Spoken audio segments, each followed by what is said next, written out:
নমস্কার বন্ধুরা, আহারের তরফ থেকে সবাইকে স্বাগত। আজকে আমি পাকা আমের দুর্দান্ত স্বাদের একটি রেসিপি নিয়ে এসেছি, পাকা আমের জর্দা পোলাও। পাকা আমের অনেক রকম রেসিপি খেয়েছো, কিন্তু এই রেসিপিটা একেবারেই ইউনিক একটা রেসিপি, খুব টেস্টি এবং দুর্দান্ত স্বাদের হয়। চলো দেখি তাহলে পুরো রেসিপিটা। এখানে আমি গোবিন্দভোগ চাল নিয়েছি এবং এই কাপটার 2 কাপ নিলাম। এই কাপে 2 কাপ চাল দিলাম, মানে এই কাপেরই আমি মাপ করে জলটা নেব।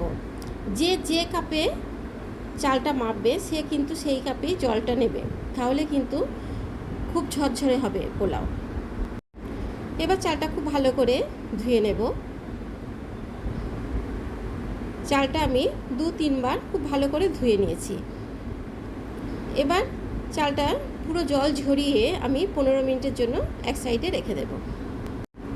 এটা যেহেতু পাকা আমের, তাই অবশ্যই একটা পাকা আম নিতে হবে এবং আমি পাল্পটা বের করে নেব। এখানে আমি আমের পাল্পটা বার করে নিয়েছি। এবারে একটা ফ্রাইং প্যানের মধ্যে আমের পাল্পটা দিয়ে দিলাম, কারণ এই জর্দা পোলাও করতে গেলে, পাকা আমের জর্দা পোলাও করতে গেলে এই স্টেপটা কিন্তু করতেই হবে। খুব ভালো করে এটাকে ফুটিয়ে নিতে হবে এবং এর মধ্যে আমি 2 চামচ মতন চিনি দেব। পাকা আম যেহেতু খুবই মিষ্টি, তাই চিনিটা খুব বেশি দেওয়ার দরকার নেই। এবার এটা 5 থেকে 7 মিনিট খুব ভালো করে ফুটিয়ে নেব, যাতে একটু ঘন হয়ে যায় এই পাল্পটা। এবারে আমের পাল্পটা আমার রেডি হয়ে গেছে। আমি ঠান্ডা করতে এক সাইডে রেখে দেব। এবার পোলাওটা করার জন্য আমি এখানে 2 চামচ মতন সাদা তেল নিলাম এবং একটু ঘি দিলাম এর মধ্যে। এবার কাজু কিশমিশগুলো ভেজে নেব। কাজু কিশমিশগুলো খুব বেশিক্ষণ ধরে ভাজার দরকার নেই, তাহলে কিশমিশগুলো আবার তেতো তেতো হয়ে যাবে। এবার এগুলো তুলে নিচ্ছি।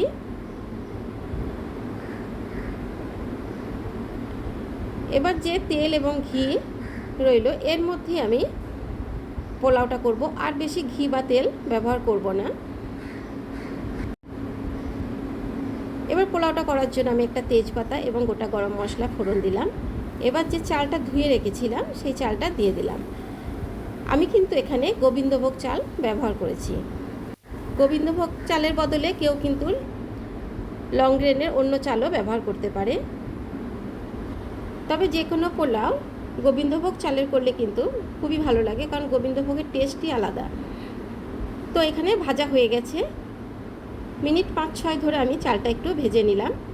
এবার ওই যে কাপ মেপে আমি চাল নিয়েছি সেটা মেপেই জল নেব। 2 কাপ চাল নিয়েছি, মানে আমি এখানে 4 কাপ জল নেব।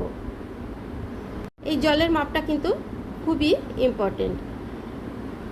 শেষ কাপটা কিন্তু আমি পুরো ভর্তি করলাম না, একটু কম দিলাম, কারণ আমের পাল্পটা পড়বে, সেক্ষেত্রে পোলাওটা কিন্তু ঝরঝরে বদলে একটু নরম হয়ে যাবে বেশি। পরিমাণ মতন আমি এখানে নুন দিয়ে দিলাম এবং 2 চামচ চিনি দিয়ে দিলাম এবং যে কাজু কিশমিশগুলো আমি ভেজে রেখেছিলাম তার অর্ধেকটা দিলাম, আর বাকিগুলো আমি পরে কাজে লাগাবো।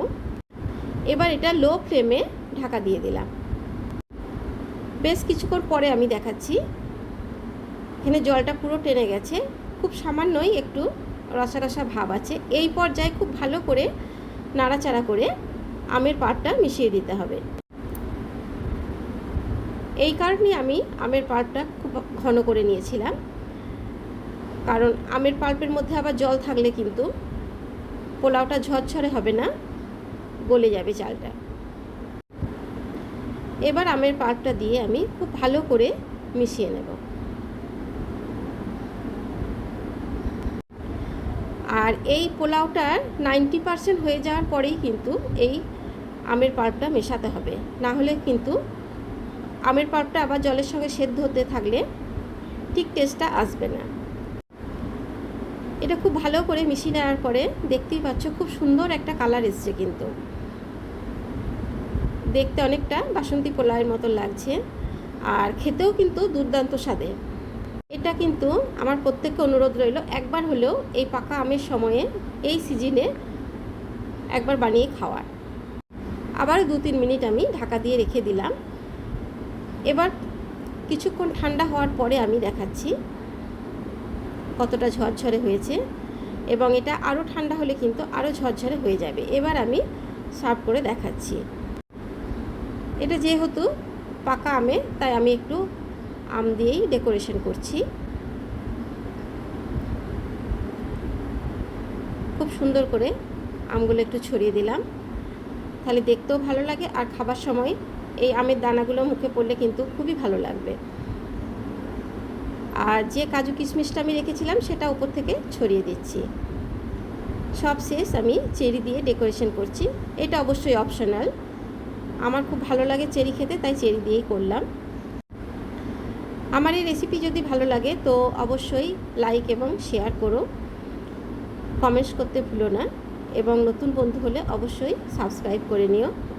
এই ভিডিও সম্পূর্ণ দেখার জন্য অনেক অনেক ধন্যবাদ।